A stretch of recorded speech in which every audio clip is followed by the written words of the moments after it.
Madilim na ang looban nang bumaba si Almira mula sa tricycle. May bahagyang ambon na sumasabay sa alikabok ng kalsada. Kumakapit sa laylayan ng pantalon niya habang marahan siya naglalakad pa uwi. Hawak niya ang supot na may lamang konting gulay at tinapay. Sapat lang para sa hapunan.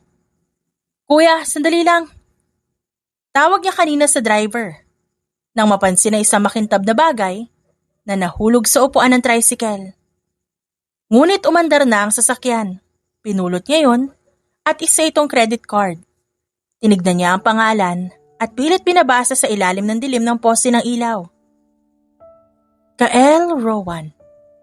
Mahina niyang binigkas ang pangalan nito. Hindi pamilyar yon sa kanya. Wala ring numerong pang telepono. Napabuntong hininga siya at pinasok ang card sa bulsa ng pantalon. Pagdating sa bahay, sinalubong siya ng amoy ng liniment at tunog ng marahang pag-ubo ng tiyahin niyang si Aling Nena. Nakahiga ito sa lumang kama, nakabalot sa kumot kahit mainit ang panahon. "Mira, kumain ka na ba?" Tanong ng tiyahin. "Opo, tita. Sandali lang po ah." Sagot niya nang mailapag ang supot sa mesa. Lumapit siya sa tiyahin at hinaplos ang noo nito. "Mainit pa rin ito. Kulang na lang ang gamot. Pasensya na ha, dagdag gastos na naman." Mahinang sabi ng matanda. Napayuko si Almira. "Huwag po kayong mag-alala, may paraan pa naman." Kinagabihan, naglakad siya papuntang butika sa kanto. Ilang ulit niyang nilabas at binalik ang card para sana subukan kung gagana ito. Pero lagi siyang dinadapuan ng konsensya. Sa harap ng butika, huminto siya. "Miss, okay ka lang?" Tanong ng tindera nang napansin ang pag-aalinlangan niya. "Opo. Bibili lang po sana ako ng gatas at gamot." Inabot niya ang reseta. Nang oras na nabayaran, nanginginig ang kamay niya inilabas ang credit card. "Card po," mahina niyang sabi. Tumingin ang tindera sa kanya at saglit na nagtaas ng kilay pero kinuha pa rin ang card. "Okay lang po, pakipindot lang ang pin." Pumikit si Almira sandali. Bago pindutin ang 4 na numerong nakita niya nakasulat sa maliit na papel. Ang papel ay nakasiksik sa isang maliit na lagayan na nakaayos sa likod ng card holder, kung saan inilalagay ang kanyang card. "Approve po." Parang may biglang bumagsak sa dibdib ni Almira. Kinuha niya ang resibo at mabilis na nagpasalamat. Kinabukasan, habang pinapainom niya ng gamot ang tiyahin, may kumatok sa pinto. 3 malalakas na katok yun. Napatingin sila sa isa't isa. "Sino yan?" Tanong ni Aling Nena. "Sandali lang ho ah." Binuksan niya ang pinto at bumungad ang 2 lalaking naka-uniforme at isang babae. "Good morning. Kayo po ba si Almira Francisco?" "Opo." "Kami po'y mula sa isang private investigation firm. May kinalaman po kayo sa unauthorized use ng credit card?" Napaatras si Almira. "Napulot ko lang po yon, tsaka isang beses ko lang ginamit. Pambili ng gatas at gamot." "Ma'am, let's keep this professional. Ang card na ginamit niyo pagmamay-ari ni Mr. Rowan. Hindi ko ho siya kilala. Wala ho akong intensyon na magnakaw." Lumabas si Aling Nena habang hawak ang kumot. "Ano po ang problema?" "May ongoing investigation po. We need her to come with us for questioning." Napapikit si Almira. "Pwede po bang ipaliwanag ko muna? Hindi po ako masamang tao. Kung alam ko lang po kung kanino yun, isinauli ko na sana agad." Nagkatinginan ang mga investigador. "You can explain sa opisina. For now, kailangan po ninyong sumama." Hinawakan ni Almira ang kamay ng tiyahin. "Babalik ko ako agad. Magpahinga po kayo."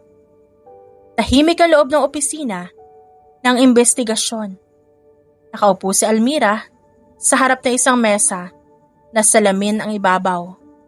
Magkaharap sila ng lalaking kanina patahimik at may mga matang malamig kung tumingin. "Miss Almira Francisco?" Wika ng babaeng investigador. habang inaayos ang mga papeles. Siya si Mr. Kael Rowan at ang may-ari ng credit card. Tumango si Kael at bahagyang sumandal sa upuan. So ikaw pala? Ikaw ang gumamit ng card ko? Opo, pero gusto ko pong linawin. Hindi ko po ninakaw yung card niyo. Napataas ang kilay ni Kael. You expect me to believe that? Nakita ko po yun sa tricycle. Nahulag po sa upuan, sinubukan kong habulin yung driver pero umalis agad. Umiling si Kael na para bang may narinig na katawa-tawang dahilan. That's impossible. Paano imposible yon? Because I don't ride tricycles. Sagot ni Kael nang walang pag-aalinlangan. Never. Hindi ako sumasakay sa public transport na ganun. Napasinghap si Almira. Hindi ko po alam kung anong sasakyan ang sinakyan niyo. Ang alam ko lang na pulot ko ang card at isang beses ko lang po yan ginamit. Once is more than enough.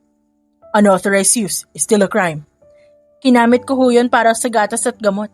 May sakit ho yun tiyahin ko. Wala na po kami iba mapagkukunan. Convenient story and classic. Biglang tumama ang salita sa dibdib ni Almira. Hindi ho ako nagsisinungaling. Hindi ko po gagawin to kung may ibang paraan. Pero ginawa mo. And now you expect sympathy? Tumahimik ang silid. Mr. Rowan, we just need to establish facts. Facts are simple. She had my card. She used it. End of story. Napayuko si Almira saglit. Saka muling nagangat ang ulo. Kung totoo pong ninakaw ko yan, ba't ko po gagamitin sa butika na malapit sa bahay ko? Ba't hindi ko po ginastos lahat? Nakatingin sa kanya ang isang investigador. May point siya. Ngumiti si Kael ng bahagya.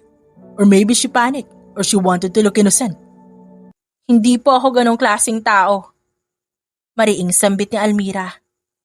Nagpalitan ng tingin ng investigador. For now, ongoing pa rin ang investigation. Meaning ho? Possible charges. Fraud. Unauthorized use. May risk po na makulong kayo habang iniimbestigahan. Parang may humigpit na lubid sa lalamunan ni Almira. Hindi po ninyo ako pinakikinggan eh. Sir, kung ilalagay niyo ang sarili niyo sa sitwasyon ko, don't. I don't do hypotheticals. Nanginginig na ang kamay ni Almira. Alam niyo ho, kung mayaman lang ako, hindi niyo ako agad huhusgahan. Saglit na natahimik si Kael, pero agad ding bumalik ang malamig na ekspresyon. Careful with your assumptions. Careful din po kayo sa paghusga. Hindi po porket mahirap ako magnanakaw na agad. I've heard enough. Tumigil siya at bahagyang lumingon. Listening doesn't change facts. Naiwang nakatayo si Almira. Lumapit ang babaeng investigador. Ma'am, we'll contact you. For now, you're not detained, but don't leave the town. Hindi ho ako tatakbo. Tumatangong saad ni Almira. Hindi pa rin humuhupa ang bigat ng sitwasyon kahit lumipas ang ilang araw. Ongoing ang investigation, pero wala pa ring malinaw na bakas ng tricycle na sinasabi ng dalaga. Walang plakang natatandaan ang mga nakakita. Walang malinaw na CCTV sa looban at ang ilang driver na nakausap puro iling lang ang sagot. Gayunpaman, hindi lang umupo si Almira at naghintay. Araw-araw matapos niyang asikasuhin si Aling Nena, umiikot siya sa mga terminal, nagtatanong sa mga driver, minsan pati sa mga tinderang nakakakilala sa galaw ng kalsada. Kuya, may naalala po ba kayong tricycle na may asul na bubong? Mga bandang 7:00 ng gabi. Paulit-ulit niyang tanong. Pasensya na iha. Marami kaming pare-pareho ng pasada. Hindi po ba kayo dumaan sa looban ng San Isidro? Pilit pa niya. Umiling ang lalaki. Hindi ko matiyak. Sa bawat pagtanggi, mas lalo lang sumisikip ang dibdib ni Almira. Alam niyang kahit tumutulong siya may kaso pa rin. Sa presinto, malinaw ang sinabi sa kanya. Miss Francisco, cooperation helps. Pero hindi nito binubura ang charge. Unauthorized use is still unauthorized use. Alam ko po, pero gusto ko pong patunayan na hindi ako nagnakaw. Tumango naman ang babaeng pulis. That's up to the evidences. Sa kabilang dako ng lungsod, nagkukwento si Kael sa pamilyang kumakain kasama niya sa hapag. Ginamit ang card ko. Sabi ng kumuha, napulot lang daw ito sa tricycle. Napataas ang tingin ng kanyang kapatid na babae na si Sandy at bahagyang nagbago ang mukha nito. Anong pangalan? Almira Francisco. Almira? Napatingin si Kael sa kapatid. Kilala mo siya? Sandaling tumahimik si Sandy bago natawa. Siya na naman. Hindi na ako magtataka. Ano ibig mo sabihin? Batch kami sa koleyo dati. Pareho kami ng department. Hindi mo ba naalala yung issue nun? Hindi. Ano bang issue yun? Malalim na huminga si Sandy. May insidente dati na isang online na transaksyon at mga peking pangangalap ng pondo. Hindi siya nahatulan, pero maraming nadamay at nawala ng pera. Nanigas ang balikat ni Kael. Scammer siya? Allegedly. But that was enough for most people to lose trust in her. After that, she suddenly disappeared and she said she was going to start over properly. Pero hindi ko alam kung totoo ba nagbagong buhay. Tumahimik si Kael. Unti-unting nababalutan ng duda ang imahe ni Almira sa kanyang isip. Ba't mo ngayon sinasabi to? It's a pattern, kuya. Alam niyang ginagawa niya. Pero sabi niya isang beses lang yun. Lahat ng ganyan nagsisimula sa isang beses. Samantala, sa maliit na bahay sa looban, nakaupo si Almira sa tabi ng kama ni Aling Nena. Mira, may problema ba? Ngumiti si Almira ng pilit. Wala po, tita. Inaayos ko lang po. Hindi mo kailangan magsinungaling. Kilala kita. Napabuntong hininga si Almira. May mga taong naniniwalang masama po talaga ako eh. Hinawakan ng matanda ang kamay niya. Ang mahalaga, alam mo sa sarili mo ang totoo. Pero paano po kung di na ako magbabago sa paningin nila? Hindi lahat ng tao ay makakaintindi agad, anak. May mga taong titignan ka lang batay sa nakaraan mo. Dahil mas madali para sa kanila na humatol kaysa intindihin ang buong kwento. Umiiyak na ngayon si Almira. Pinulot ko po yung card dahil nakita ko itong nahulog sa tricycle. Alam ko naman po mali rin ako dahil ginamit ko. Pero hindi ko po talaga yun ninakaw. Pero dahil doon naalala ko naman po yung nangyari nung college. Dahil lang sa pagkakamali ng iba. Nadamay ako at natatakot po ako maging batayan yun sa nangyari ngayon. Alam ko naman yan, Mira. Ikaw pa naman ang batang inalagaan ko mula nung maliit ka pa. Ngunit tandaan mo, may mga tao talaga magtitiwala sa'yo. Ng buong puso tulad ko. May mga tao rin namang magdududa kahit naipakita mo pa sa lahat ang mabuting ginawa mo. Tumayo si Aling Nena at kumuha ng isang basong tubig para kay Almira. Hindi mo kailangang patunayan sa lahat ng tao kung ano ka talaga. Ang pinakamahalaga, manatili kang tapat sa sarili mo at sa mga prinsipyong pinaniniwalaan mo. Minsan, ang mga taong mabilis maghusga, takot lang baka malin lang sila o baka may naranasan na sila masama dati.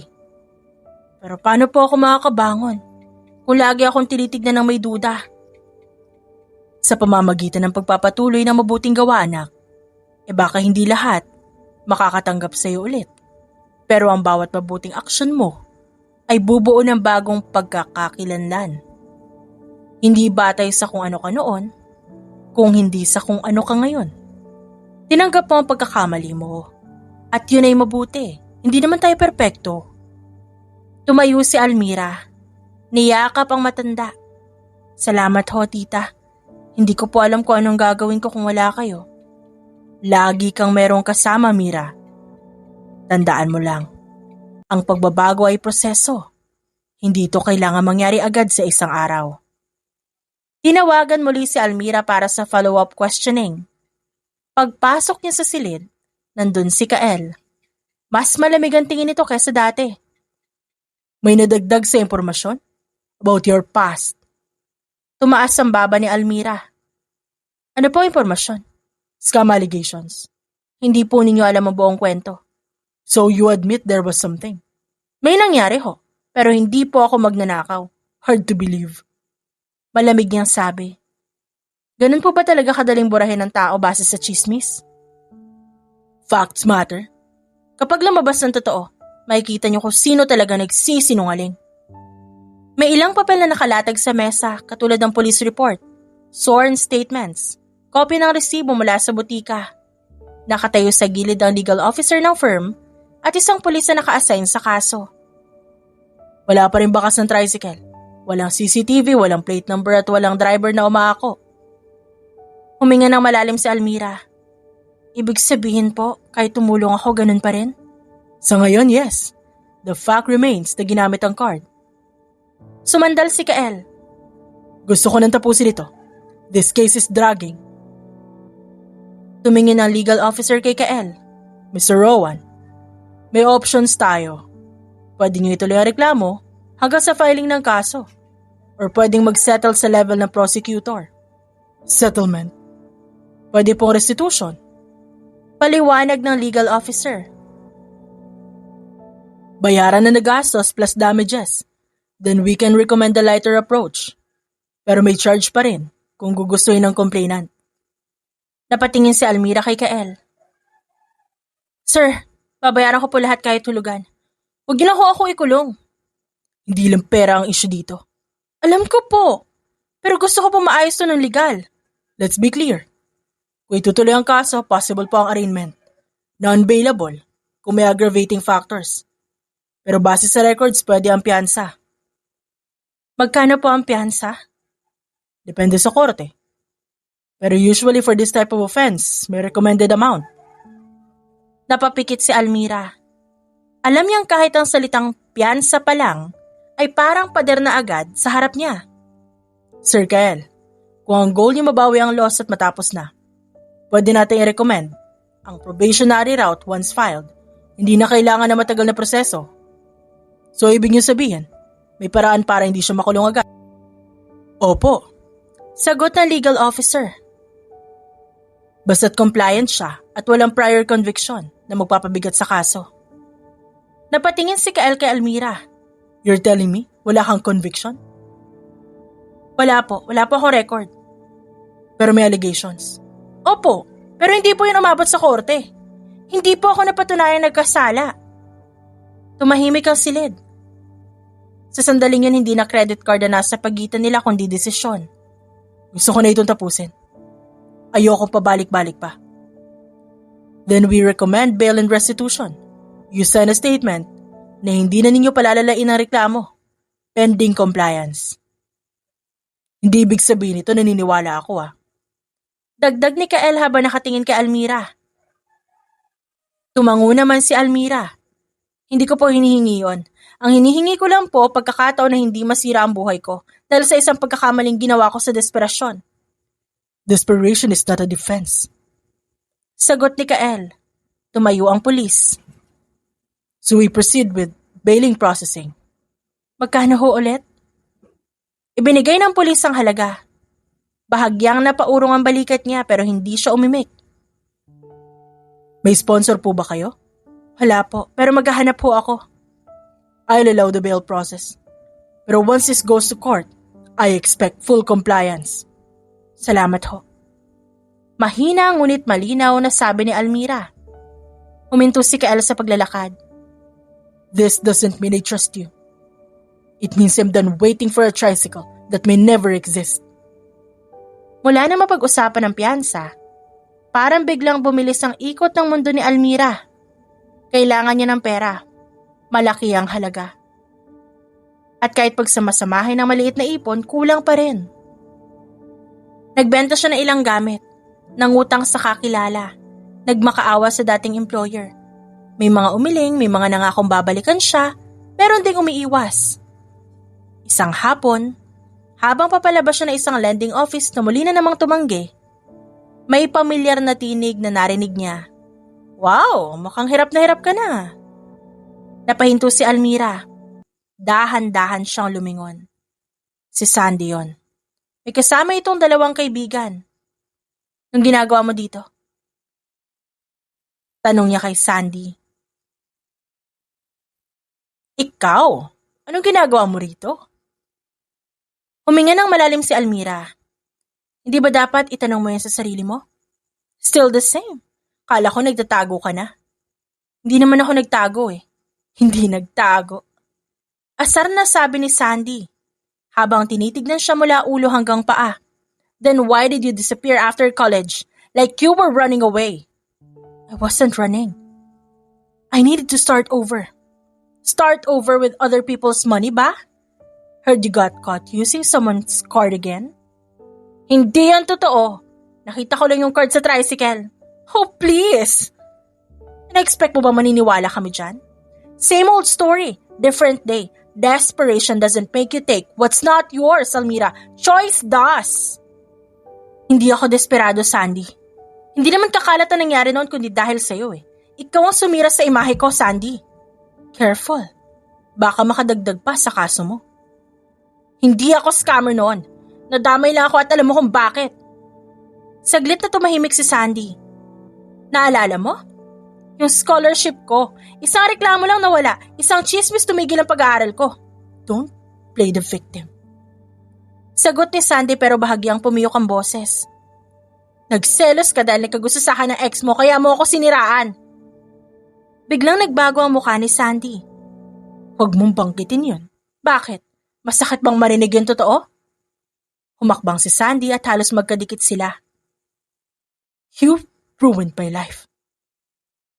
Biglang tinaas ni Sandy ang kamay. Mabilis ang galaw nito pero mas mabilis si Almira. Nasalo niya ang braso nito.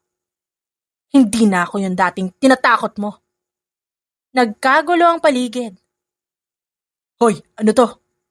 Ngunit huli na. Lumapit si Sandy at tinulak si Almira. Napaatras siya pero bumawi agad. Tama na! Kung gusto mo ng gulo, tapusin na natin to ngayon. Miss! Singit ng gwardya at pilit silang pinaghihiwalay. Sa gitna ng ingay, may pamilyar na boses na sumabat. Ano nangyayari dito?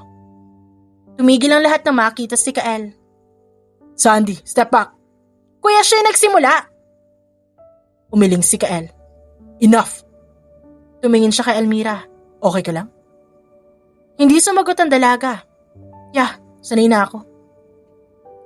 Kung gusto mo siraan ulit ang pangalan ko, siguraduhin mo may ebidensya ka kasi sa korte hindi chismis ang pinapakinggan. Huminga ng malalim si Kael. Sandy, umalis ka na. Kuya, now! Naiwan si Kael at Almira sa gitna ng daan at gitna ng katahimikan. Almira, gusto ko marinig ang side mo. Alin ho? Yung tungkol sa nangyari nung college. Yung sinasabi ng kapatid ko kung ba't tinawag ka na scammer. Huminga ng malalim si Almira. Saglit siyang tumingin sa kalsada, saka muling hinarap si Kael. Kung makikinig po kayo sasabihin ko. Pero sana tapusin niyo muna bago humusga. I'm listening. May scholarship po ako nun. Full scholarship, academic at allowance. Dun ho ako umaasa. May isang org project na isang fundraising para sa outreach at yun ang online donations. Lahat transparent. May resibo, may liquidation. Ako ang treasurer. So ikaw ang humawak ng pera? Opo, pero hindi ho ako nag-iisa. May approval naman at may advisor. Humigpit ang hawak ni Almira sa bag. Isang araw biglang may nag-post online. Ang sabi may nawawalang pondo. May nawala ba? Wala. Delayed lang ang remittance dahil sa bank issue. May proof kami pero huli na. Napakunot noo si Kael. Huli na? Kumalat na ho. Tas may nag-submit na anonymous complaint sa scholarship committee. Kinabukasan tinawag ako na admin. Suspended pending investigation. Automatic hold ang scholarship ko. Walang due process. Meron sana. Pero wala na akong pambayad ng tuition. Habang iniimbestigahan. Isang sem lang ang palugid at hindi ko kinaya. So you stop? Opo. Saglit na natahimik ang dalawa. Later on, lumabas ang audit, walang nawawalang pera. Then bakit? Hindi na po binalik scholarship ko. Sabi nila tapos na yung issue. Pero yung pangalan ko si Rana. At yung sinasabi ng kapatid ko? Siya po yung nagpalakas ng chismis dahil sa ex niya. Natahimik si Kael. Hindi ko po nilandi. Nagkagusto siya, oo, pero nilinaw ko ayoko ng gulo. Napahawak si Kael sa bato. So all this time? Hindi ho ako scammer. Nadamay lang. At hanggang ngayon dala ko pa rin. Bakit di mo sinabi agad? May maniniwala ba? Kapag mahirap ang nagsalita, katulad ko? Hindi agad nakasagot si Kael. Sir, hindi ko hinihingi ang tiwala ninyo. Ang hiling ko lang, Huwag niyo akong husgahan base sa kwentong hindi niyo narinig mula sa akin. Huminga ng malalim si Kael. I owe you an apology. Nagulat si Almira. Hindi ko sinasabing tapos na ang kaso. Pero mali na hindi kita pinakinggan noon. Salamat po. Sapat na po yan sa ngayon. Ilang araw matapos ang kanilang pag-uusap, tinawagan ni Kael si Almira para kausapin muli. Nagkita sila sa isang kainan, malapit sa sentro ng bayan. Napagdesisyonan ko ay uurong ang kaso laban sa'yo. Hindi mo na kailangan magbayad ng kahit ano pa. Hindi makapaniwalang tumingin si Almira sa kanya. Talaga ho? Pero bakit bigla? May kondisyon. Baka may kalat pa rin ang issue. Lalo na't may mga taong gustong gamitin ito para sirain ang pangalan ng kumpanya. Kailangan mo sabihin sa sino mang nagtanong na binigay ko mismo sa iyo ang card at hindi mo ito napulot. Hindi mo ito ginamit nang walang pahintulot. Pero bakit po kailangan magsinungaling tayo? Alam naman natin yung totoo. Mahirap ipaliwanag ngayon. Ang importante, mapigilan natin ang chismis bago pa ito lumaki. Hindi alam ni Almira kung paano dapat tumugon. Ngunit nakita niya ang seryosong mukha ni Kael. Sige po, susundin ko na lang po yung sinasabi niyo. Pero nauna, nagumalaw ang chismis. Nalaman ni Almira ang lahat. Mula sa mismong komunidad na matagal niya nang tinitirhan. Papasok pa lang siya sa maliit na tindahan kung saan siya nagtatrabaho. Bigla na lang huminto ang usapan ng dalawang suki sa labas. Siya yun, di ba? Bulong ng isa. Yung may issue sa credit card, sabi na nga ba. Huminto si Almira sa paglalakad. May problema po ba? Mahinahon niyang tanong. Nagkatinginan ang dalawa. Wala naman. Narinig lang namin. Anong narinig niyo? Diretso niyang tanong. Nagatubili ang babae bago nagsalita. Na matagal ka na raw talagang may ganyang gawain. Na oportunista ka raw. Na mahilig ka lumapit sa mga lalaki may pera. Parang binuhusan ng malamig na tubig si Almira. Sino nagsabi? Hindi sumagot ang babae, ngunit malinaw sa tingin nito na hindi lang isa ang pinanggagalingan. Pagpasok niya sa tindahan, nandoon ang may-ari. Mira, may mga nagtatanong. Anong tanong ho? Kung totoo raw ba na ginamit mo yung credit card dahil may relasyon kayo na may-ari? Sabi nila, kilala ka raw sa circle nila. Anong circle? Yung mga kakilala ng pamilya Rowan. Hindi ko alam kung sino nagpakalat pero Mira, mag-iingat ka. Mabilis maniwala ang mga tao. Lumabas si Mira ng tindahan para huminga. Pagbukas niya ng phone, sunod-sunod ang mensahe. Napapikit si Almira. Hindi scam ang sumira sa kanya, kundi kwentong matagal nang inihanda para sirain ulit siya. Sa kabilang banda, nasa isang cafe si Sandy. Nakaupo kasama ang ilang kakilala ni Kael. Hindi naman ako naninira. Nagbababala lang ako. Babala? Parang grabe naman yung sinabi mo. Alam ko kasi ang history niya. Noon palang problematic na siya. Pero hindi ba unfair? Hindi pa nga tapos yung investigasyon. Ngumiti si Sandy. You know how it is. Kung paulit-ulit na nangyayari, hindi na yan coincidence. Samantala, pauwi si Almira na makasalubong niya ang isang matandang kapitbahay. Mira, anak, may tanong lang ako. Totoo bang nilapitan mo raw yung lalaking mayaman para makinabang? Hindi ho. Sayang ka, iha. Mabait ka pa naman dati. Gabi na nang dumating si Kael sa bahay ng pamilya. Mula pa sa gate, ramdam niya na ang tensyon. Bukas ang ilaw sa sala. Naroon si Sandy. Hawak ang phone at tabalang nagtatype. Tumigil si Kael sa gitna ng silid. Sandy, kailangan natin mag-usap. Hindi agad tumingala si Sandy. Kung tungkol yan kay Almira, ikaw ang pinanggalingan ng chismis. Nagtaas ng kilay si Sandy at tuluyang binaba ang phone. Nagkukwento lang ako. May karapatan ako magsabi ng alam ko. Hindi ka nagkukwento. Nanlilibak ka. Sinisira mo yung tao. Kuya, huwag mo akong turuan ng moralidad. Kilala ko yon. Noon pa lang, ganyan na siya. Kilala mo ang bersyon na gusto mong paniwalaan. Hindi yan totoo. So ngayon ikaw na defender niya? Hindi ito tungkol sa kanya lang. Tungkol to sa'yo at sa ginawa mo. Anong ginawa ko? Nagbigay lang ako ng babala sa mga tao. Kung di siya nagkakaproblema, bakit paulit-ulit? Dahil may taong paulit-ulit siyang tinutulak at ikaw yon. Nanigas sa mukha ni Sandy. So kasalanan ko rin naman. May hangganan ng pakikialam. Wala kang karapatang mga alam sa kasong hindi sa'yo. Pero apektado ang pangalan natin. Apektado ang pangalan natin dahil sa'yo. Hindi dahil kay Almira. I'm just protecting the company. Ikaw ang masyadong emosyonal. Stop using the company as a shield. Alam kong personal to. Kung personal man, kasalanan niya. Hindi niya kasalanan ng insecurities mo. Don't psychoanalyze me. Alam mo ba ang pinagdaanan ko? Alam ko. At hindi yung lisensya para sirain na iba. Mas pinaniniwalaan mo siya kaysa sa akin? Pinili ko lang pakinggan ng side yung dalawa at alatay ko naman na may kasalanan. So ako ngayon ang masama. Hindi ka masama pero mali ka. Kailangan mo itigil to. Hindi ko babawiin ang mga sinabi ko. May karapatan ako magsalita. May karapatan ka nga. Pero may responsibilidad ka rin at nilabag mo yon. Bago pa makapagsalita si Sandy, may tumunog na cellphone sa mesa. Tinignan ni Kael ang caller ID at agad sinagot. Rowan speaking.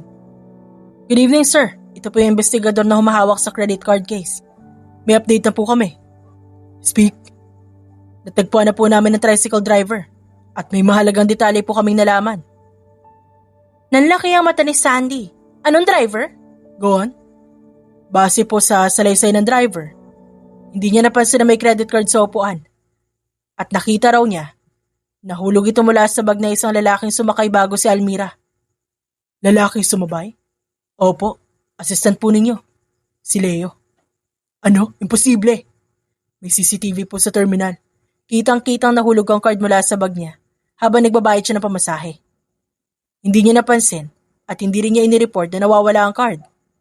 Napaupo si Sandy sa sofa. Wait, so hindi pala si Almira? Huwag kang magsalita. Putol ni Kael. Sir, ang card po company issued. Dapat agad itong nireport kung nawala. Hindi po ginawa na assistant nyo. Humigpit ang panga ni Kael. Nasaan siya ngayon? Pinapunta na po namin sa presinto. Handa po kami magsampa ng kaukulang kaso. Ituloy nyo. Send me the full report. Pagkababa ng tawag na natiling nakatayo si Kael. Kuya, hindi ko alam. Di mo nga alam pero nagsalita ka pa rin. Tingin ko kasi, sinira mo ang isang tao base sa hinala mo. Kinabukasan, pinatawag si Almira sa presinto. Pagpasok niya sa silid, nandoon ang investigador at si Kael. Miss Almira, we owe you an apology. Po? Nahanap na po namin ang driver. Malinaw na hindi aksidente ang nangyari sa inyo, pero hindi rin po kayo may kasalanan. Ano pong ibig niyo sabihin? Inamin ng driver na nahulog ang card mula sa bag ng assistant ni Mr. Rowan. Sir, to be clear, ginamit pa rin po ni Miss Almira ang card. Under normal circumstances, may administrative issue pa rin yun. Alam ko po yun, hindi ko naman po tinanggi. Pero base sa halaga, maliit lang po ang nagamit. Walang pattern ng fraud. Huminga ng malalim si Kael. At may prior damage sa reputasyon niya dahil sa maling paratang. Opo. Which is why, we are recommending na i-consider ito as mitigating circumstance. Kung may kailangan po akong bayaran, handa ho ako. Umiling ang investigador. Hindi na po yan ang priority. Mas malinaw po ngayon kung sino nagdulot ng mas malaking pinsala. Napatingin si Kael kay Almira. Hindi na natin itutuloyan. Sir. Hindi. Enough. You've paid more than enough. Huminga ng malalim ang investigador. Miss Almira, officially, cleared po kayo sa intent to defraud. May note lang sa file na emergency use under extraordinary circumstances. Parang may unti-unting gumaan sa dibdib ni Almira. Salamat ho. Tumayo ang investigator. We'll close the case on our end. Pagkaalis nito, naiwan sina Kael at Almira sa silid. Almira, I failed you. Umiling si Almira. Hindi po kayo ang unang hindi naniwala. Pero ako may kapangyarihang pigilan ang nangyari at di ko agad ginawa. Yung paggamit mo ng card, maliit na bagay yun. Ang mas malaki, sinira ang pangalan mo. Yun po yung mas mahirap ayusin. Hindi ko hahayaang matapos to ng ganun. Aayusin ko ang ginawa ng kapatid ko. Sir, wag niyo na pong palakihin. After everything? Oho, hindi ko na po kailangan ng public vindication. Ang gusto ko lang tumigil na. She crossed the line. Alam ko po yun. Pero mas tahimik ang buhay kapag di mo na binabalikan yung isyong tapos na. Saglit na napangiti si Kael. You're kinder than most people I know. Baka ho pagod lang. Ganun ho talaga. I will make sure na hindi na mauulit to. Sa'yo sa kahit kanino. Salamat po. Pero sana, magsimula po yun sa loob ng pamilya niyo. Huminga ng malalim si Kael. It surely will. Sa bahay ng mga Rowan, tahimik lang si Sandy nang malaman ng resulta. Kuya, hindi ko inisip na aabot sa ganito. Huwag mo na ulitin. Nasira ko siya. Tumango si Sandy ng luhaan. Oh, at muntik mo na rin sirain ang sarili mo. Ilang buwan ang lumipas na parang panaginip kay Almira. Hindi man siya nakapagtapos ng koleyo, nagkaroon siya ng maayos na posisyon sa isang kumpanya at si Kael ang nagrekomenda. Dumating ang paanyaya para sa isang joint team building kasama ang kumpanya ni Kael. Sa resort, maagang nagtipon ng mga empleyado. Nakaupo si Almira sa isang bangko at may hawak siyang kape. Mira! Tawag niya isa sa mga katim niya na si Jessa. Grabe ka, team building to, wala tayo sa opisina. Komportable ako dito eh. Komportable ka dyan. Pero boring, di ba? Singit ni Lani. Mag-swimwear ka naman, beach to. Naku, hindi, pasa ko. Sayang, andito raw si Sir Kael Rowan. Ano naman? So, perfect audience. Kailangan bongga ang dating. Di ko kailangan ng audience. Nagkatinginan ng dalawa. Alam mo, stiff mo talaga, no? Biro ni Lani. Pero sige na, kahit simpleng swimmer lang. Napabuntong hininga si Almira at sumimsim ng kape. Hindi ako stiff. Praktikal lang. Praktikal sa beach. Mira, naka-jacket ka po, ang init-init. Comfort over aesthetic. Life principle. Sagot ni Almira sabay taas ng tasa.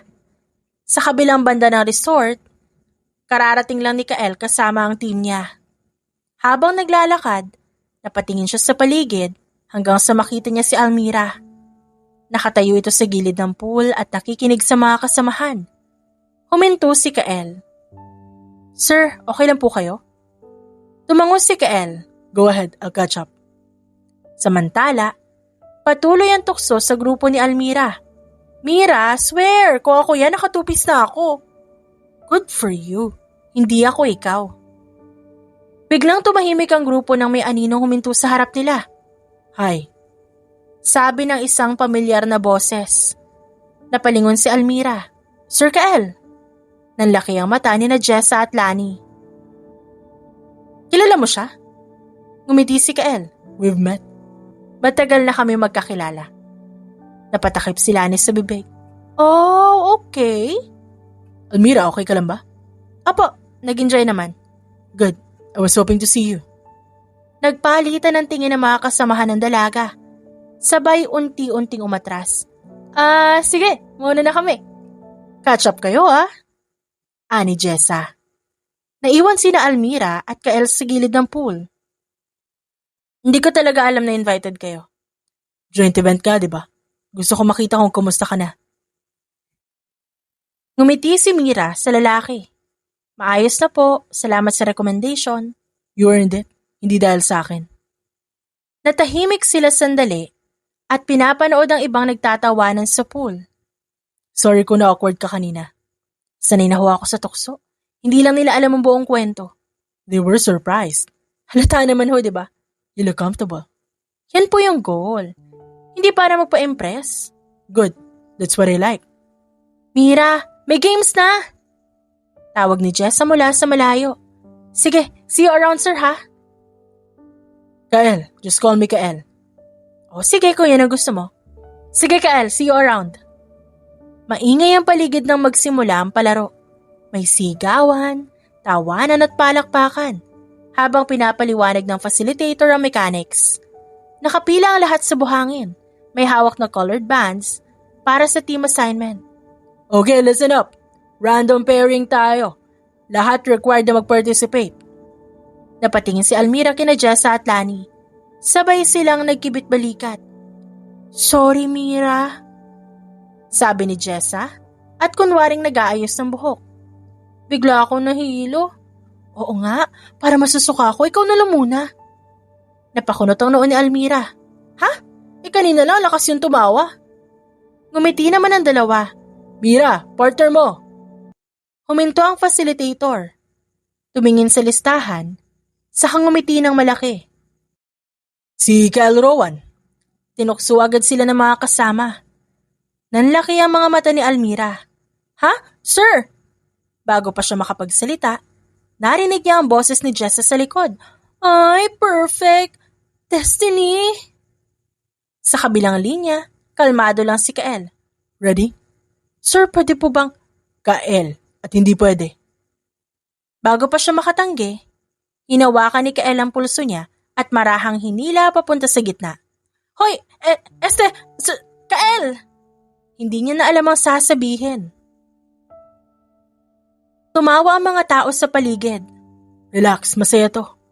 Hindi ho ako prepared hindi ako athletic. Neither am I, but we're here. Sumenya sa facilitator. Game on, sack race with a twist. Kailangan magkaakbay kayo, bawal bumitaw. Napatingin si Almira sa sako. Joke ba to? Unfortunately. Pumasok sila sa sako na magkatabi. Halatang masyado masikip. Okay, strategy. Left foot first. Hindi ako kaliwete. Trust me, CEO ako. Hindi yan valid credential. Fair. 3, 2, 1. Sabay silang tumalon. Sabay ring muntik matumba. Hoy! Sigaw ni Almira at napahawak sa braso ni Kael. Sorry, my bad. Left. Right. Left nga! Okay, left. Tumalon sila ulit, diretso sa buhangin. Down! Sigaw ng facilitator. Natawa si Almira at halos hindi makahinga. Ang saya nito Still alive.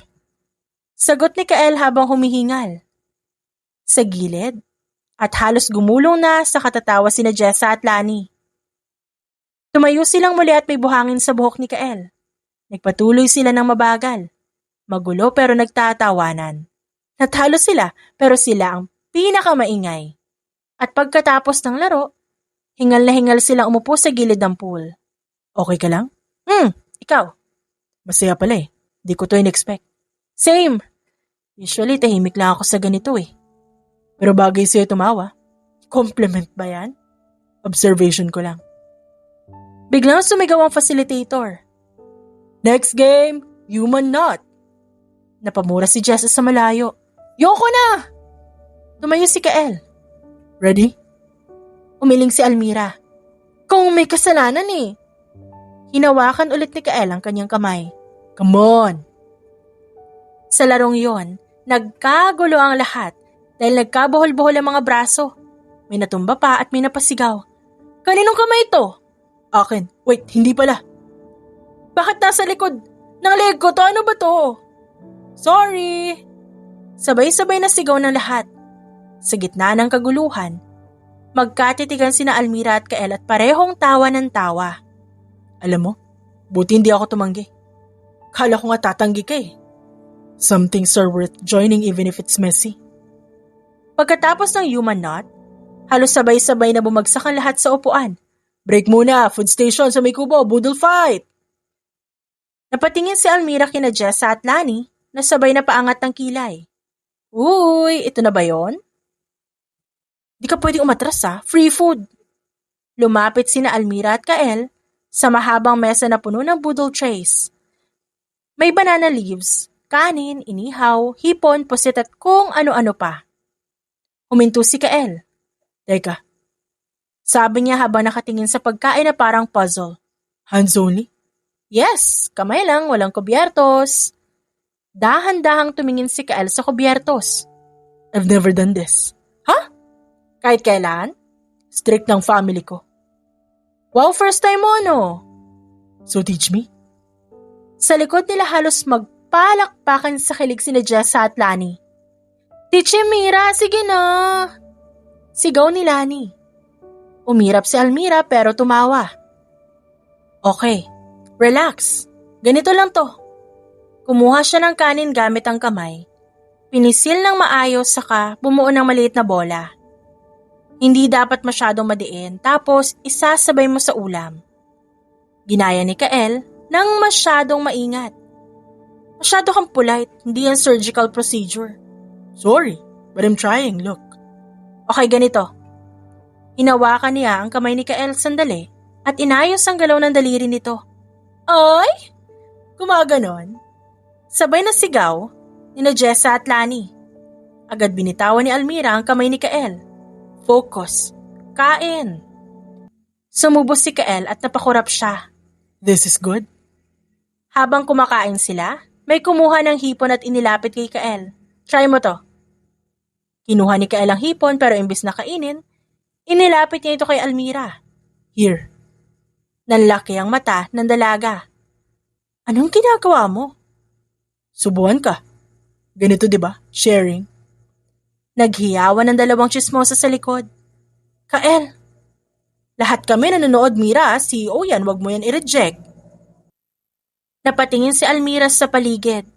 Totoong may audience na sila. Tinanggap ni Almira ang hipon at halos hindi makatingin kay Kael. Okay ka lang? Huwag mo nang ulitin yun. Tumango si Mira habang namumula ang pisngi. No promises. Pagsapit ng huling gabi ng team building, nagtipon-tipon ang lahat sa tabing dagat. May bonfire sa gitna, mabagal ang tugtog at ang hangin. May halong alat sa tabing dagat. Amoy din ang usok ng kahoy. Isa-isang naupo ang mga empleyado sa paligid ng apoy. May hawak na inumin, may nag-iihaw ng marshmallow, at may tahimik lang na nakikinig. Napaupo si Almira sa isang tukod ng kahoy habang nakahawak ang mga kamay sa tasa. Hindi siya masyadong palasalita sa ganitong setting, pero komportable ang katahimikan para sa kanya. By the way, nagsisisi na si Sandy sa ginawa niya. Napatingin si Almira sa apoy. Talaga? Hindi niya inakalang ganito kalaki ang epektong ginawa niya. Sinusubukan niya ayusin ang sarili niya. Mabuti yun. Alam ko hindi madali magpatawad. At hindi rin kita hinihinga nun. Gusto ko lang malaman mo. Saglit na katahimikan muli ang namayapa. Almira, pwede ba kitang bisitahin minsan sa opisina niyo? Ha? Bakit? Kung okay lang naman. Gusto ko lang makita kung kumusta ka sa work. Pwede naman siguro. Okay. Tumayo na si Kael. Sige, good night. Bago pa siya makapagtanong, naglakad na si Kael palayo. Iniwan si Almira na nakatitig sa apoy. Deep talk by the bonfire. Sabi ni Lani na may ngiting alam ang ibig sabihin. Oh, anong usapan niyo? Mukhang seryoso si Sir Kael ah. Wala. Work lang, closure, ganun. Sure. Gwapo, CEO tapos may concern pa sa'yo. Very harmless. Wag nga kayong mag-assume dyan. Malabo. Bakit? May girlfriend ba? Wala, pero feeling ko guilty lang siya sa nangyari noon. Kaya ganito. Nagkatinginan sina Jessa at Lani. Or baka gusto ka lang talaga. Napailing si Mira, pero hindi na kasing bilis ng dati. Hindi lahat ng kabaitan may romantic meaning. Hindi rin lahat ng denial, walang dahilan. Balik ni Jessa sa kanya. Ilang araw ang lumipas, nabalik opisina na ang lahat. Abala si Mira sa computer habang binabasa ang spreadsheet ng monthly sales na halos hindi niya napapansin ang ingay sa paligid hanggang sa may biglang pabulong na sigaw sa likod niya. Mira! Hindi siya lumingon. Alam niya na kung sino yon. Mira! Napabuntong hininga siya at inayos muna ang salamin bago humarap. Ano na naman? Di ba't kailangan niyo pang ayusin yung presentation para bukas? Nakatayo sina Jessa at Lani sa gilid ng cubicle niya na parehong nakahawak sa dulo ng divider at ngumisipa. Explain mo to. Sabi ni Lani sabay turo sa mesa niya gamit ang daliri. Doon lang napansin ni Almira ang bouquet ng bulaklak na nakalagay sa tabi ng kanyang monitor. Ha? Kanino to? Baka napagkamalan lang nila yung mesa ko. Sa'yo talaga yan. Kanina pa yan dito. Dumating via courier. Hinanap pa agad ang pangalan mo eh. Napakunot ang noon ni Almira. Baka yung intern na si Mark. Kanina pa ako kinukulit tungkol sa training schedule. Which intern? Lahat ng intern dito kinakabahan sa'yo kasi sobrang strict mo kapag nag-work. Wala namang intern na may lakas ng loob magpadala ng bulaklak sa'yo, no? Umiling si Almira at inabot ang maliit na card na nakasabit sa ribbon ng bouquet. Binuksan niya ito ng dahan-dahan at isang maikling mensahe ang nakasulat. Sulat yun galing kay Kael. Nanlaki ang mata niya at napahawak siya sa dibdib bigla. Oh! Oh my God! Sabay na sigaw ni na Jessa at Lani at napapalakpak pa. Hindi to funny guys ha. Baka guilt flowers lang to kasi baka naramdaman niya na pressure siya ng boodle fight. Hindi funny. Romantic to, Bessie. Tanggapin mo na. Hindi. Courtesy lang talaga yan. Wala namang ibig sabihin yan. May label na pala. Guilt flowers daw. Sige, panindigan mo yan hanggang sa huli ha. Hindi na siya nakasagot dahil biglang tumulog ang intercom ng opisina. Nag-announce ang admin na break time na. Mabilis na tumayo si Almira at kinuha ang kanyang bag at cellphone. At naglakad palabas ng opisina. Gusto lang niya ng sariwang hangin para mapaisip na maayos. Paglabas niya ng glass doors ng opisina, tumigil siya sa gitna ng mga hakbang. Nakikipag-usap si Kael sa isang pamilyar na babae na nakasuot ng duster at may hawak na malaking bayong ng gulay. Tita Nena? Gulat na sabi ni Almira at di makapaniwalang nakita ang tiyahin niya sa labas ng kanilang opisina. Lumingon ang kanyang tiyahin. Ay Mira, sakto talaga. Naku, napakabait nito si Sir Kael ha. Nakita niya ako sa palengke ng bangkerohan. Sabi niya hatid niya daw ako kasi alam niyang malapit lang dito yung opisina mo. Napalingon si Kael sa babae at ganon din siya dito. Ano? What? Paano mo nalaman na siya ang tiyahin ko? Ngumiti si Kael na parang wala lang na espesyal na nangyari. Narinig kita na may kausap ka sa phone. Sinabi mong pupuntahan mo siya sa palengke para tulungan. Nagkataon lang na dumaan ako ron kanina para kumuha ng sariwang gulay para sa bahay. Ang bait talaga, no? Sinabi ko nga sa kanya, sana lahat ng CEO ganyan. Hindi maarte, hindi mapagmataas. Napapikit si Almira saglit at nahihiyang napahawak sa leeg. Tia, hindi mo naman kailangan sabihin lahat ng yun eh. Oh, huwag ka na umangal. Sabay na raw tayong uuwi. Hatid tayo ni Sir Kael. Hindi ko naman kayang buhatin tong bayong na to mag-isa. Tumingin si Almira kay Kael. Sir, hindi ka ba nahihirapan? Baka may importante ka pang gagawin eh. Kael lang, di ba? At wala naman ako masyadong gagawin ngayong hapon. Okay lang kung ayaw mo. Pero kung okay lang sa'yo, mas mabuti na rin para hindi mahirapan si Aling Nena. Gusto ko! Mabilis na sabi ni Aling Nena. Mainit pa naman sa labas. Masakit na naman tuhod ko nito kapag naglakad ako papunta sa sakayan ng jeep. Napabuntong hininga si Almira. Ngunit may bahid ng ngiti sa labi. Wala na akong choice, di ba? Parang gano'n na nga. Nakangiting sagot ni Kael. Habang naglalakad sila papunta sa parking lot, bumulong si Aling Nena kay Almira. Gwapo yan anak. May respeto pa sa matatanda. Sagutin mo kapag nanligaw ha. Tiya, please lang huwag mong sabihin yan sa harap niya. Pagdating sa kotse ni Kael, inalalayan ni Kael ang tiyahin na pumasok sa likuran. Kinuha pa ang bayong at maingat na inilagay sa likod na parte ng sasakyan. Thank you talaga iho. Bihira na ang lalaking ganyan ngayon. Welcome po Aling Nena. Pasok na po kayo. By the way, sabi ni Kael na huminto sila sa isang traffic light. Natanggap pa ba yung flowers kanina? Hindi siya agad sumagot, huminga muna siya ng malalim bago tumango. Oo, salamat ka pala ha. Is it too much? Hindi ko kasi alam kung anong tamang dami o kulay. Maganda, unexpected lang.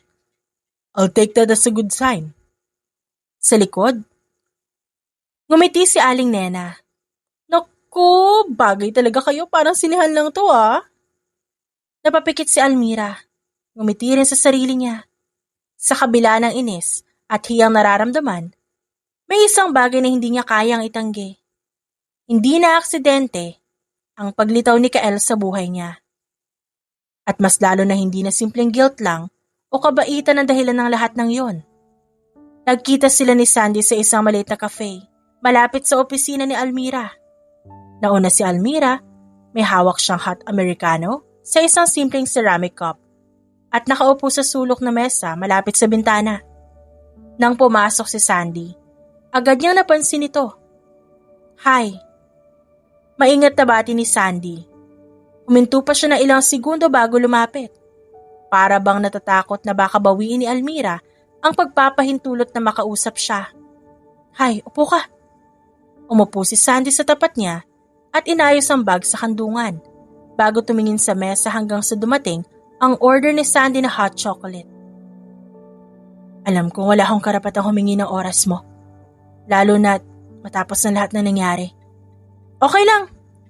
Sagot ni Almira. Uminom muna siya ng kape bago magsalita. Ang totoo niyan, matagal ko na rin namang gustong tapusin to.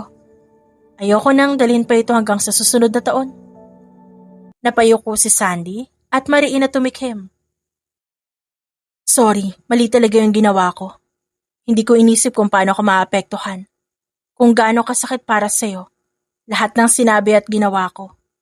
Nadala ako sa mga insecurities ko. Ginamit kita para ibunyag ang galit at sama ng loob ko. Hindi agad sumagot si Almira. Tinitigan niya lang ang steam na lumalabas sa tasa. Isinaalang-alang muli ang lahat ng sakit na ibinigay sa kanya noon ni Sandy. Pinatawad na kita pero hanggang doon lang yon. Naintindihan ko. Hindi ko talaga inaasahang magiging close pa tayo. Hindi ko rin naman karapatan na hilingin yon. Gusto ko lang talagang sabihin to ng personal. Enough na yun para sa akin. Alam ko hindi madaling lumapit at sabihin ang mga salitang yan. Huminga ng malalim si Sandy. Parang may lakas ng loob na iniipon mula sa loob. Inayos niya muna ang pagkakahawak sa tasa bago muling nagsalita. May isa pa akong gustong sabihin. Nung nakausap kita noon, sinabi mo na gusto mo mag-aral ulit. Bawiin yung mga taong nawala dahil kung anumang nangyari, nakasira yun sa'yo. Kung may plano ka pang gawin yun, college man, mga certifications, kahit anong kurso pa yan, tutulungan kita.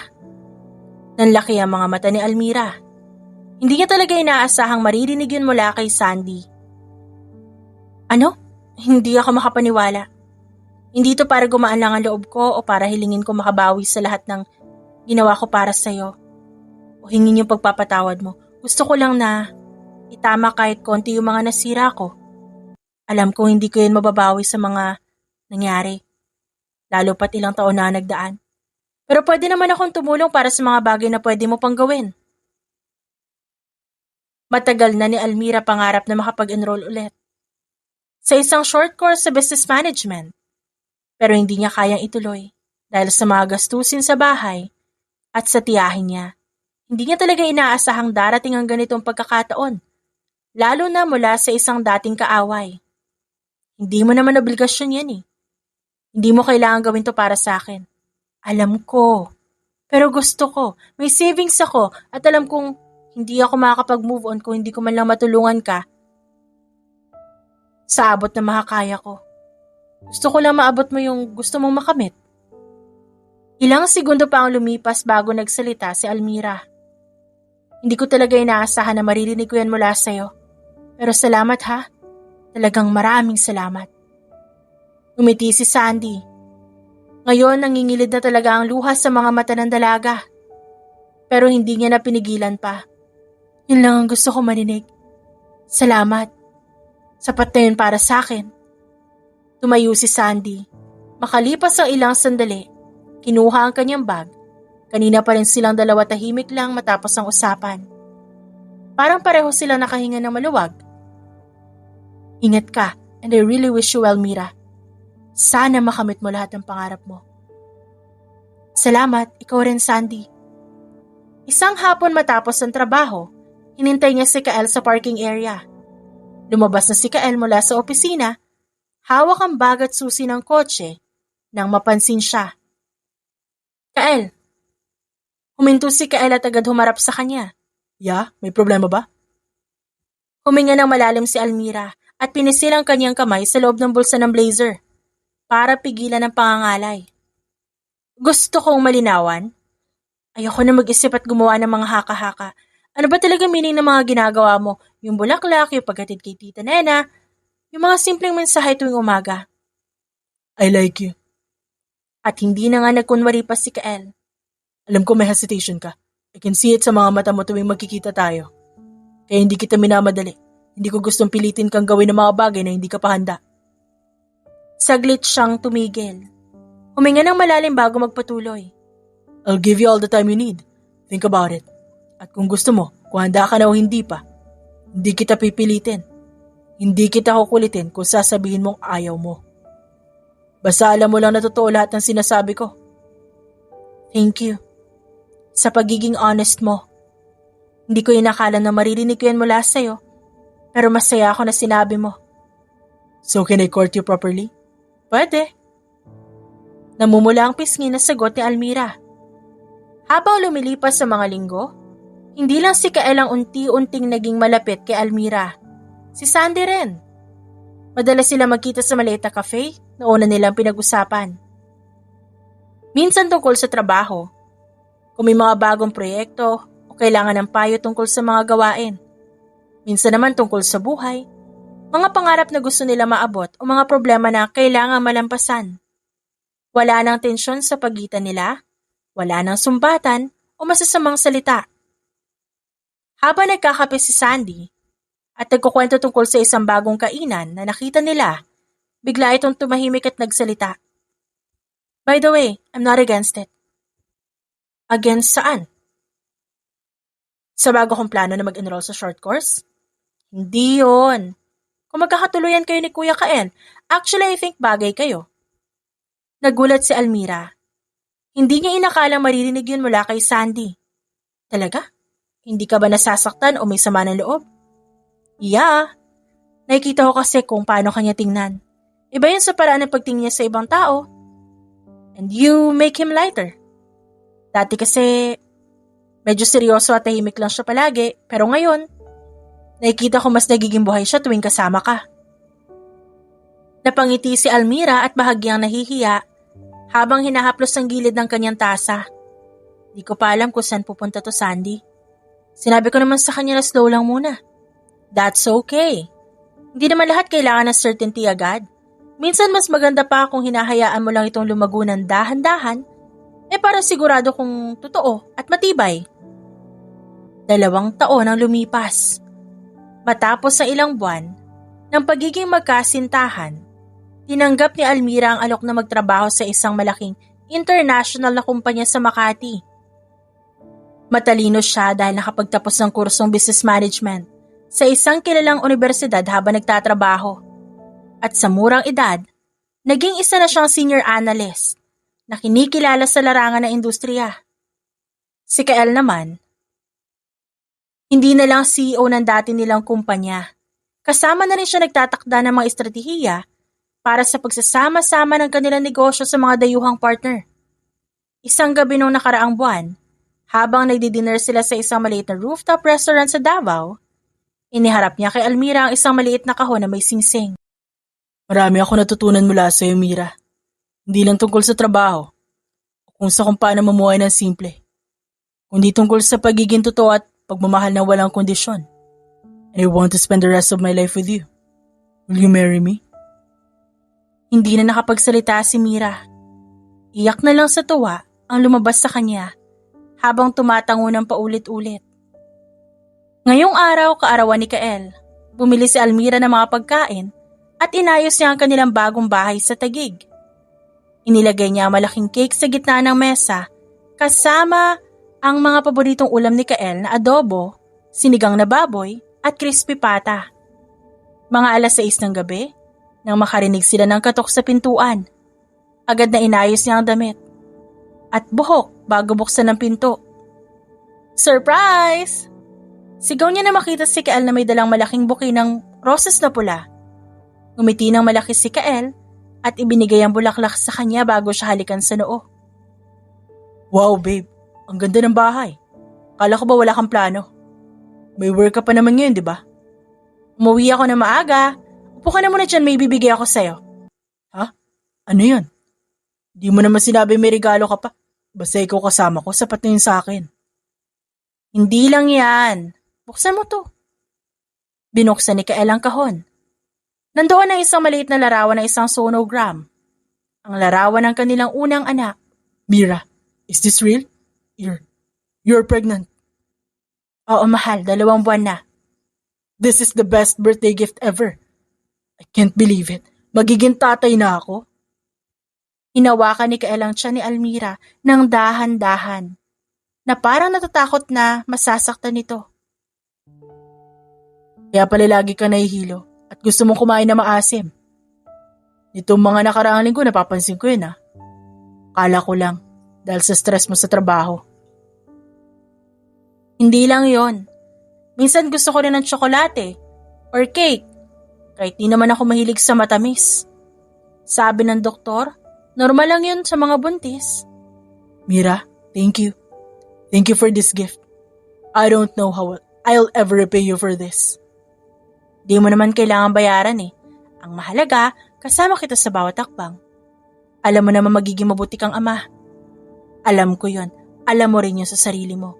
Ngayon, babatiin na kita na happy birthday, mahal. Gusto mo kantahan kita o kain na lang tayo ng cake? Pero bago yun, pwede ba ipagdasal muna natin na maging malusog ang baby natin at ikaw din? Tumango si Almira. Hawak ang kamay ni Kael habang hinihipan nito ang kandila. Mira, baka kailangan na nating ayusin ang kasal? Ayoko manganak ka na hindi pa tayo kasal. Kahit sa simbahan man o civil wedding lang, basta kasama kita, okay na okay ako. Bibigyan kita ng pinakamagandang kasal na makakaya ko. Para sa'yo at para sa baby natin. Bukas pa lang? Hindi ka ba natatakot na maubos ang pera mo? Wala namang problema dun eh. Baka kailangan din nating magtanong sa doktor kung ano pang kailangan mong inumin o kainin para manatiling malusog kayo ni baby. Okay lang naman ako eh. Pero sige, kung gusto mo, puntahan natin bukas. Baka pwede rin tayo magtanong sa nanay mo. Mas marami siyang alam tungkol sa pagbubuntis kaysa sa akin.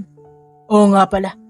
Hindi pa niya alam to. Sigurado mapapaiyak yun sa tuwa kapag nalaman niya magiging lola na siya. Kael? Happy birthday ulit. Mahal na mahal kita. Mahal na mahal din kita, Mira.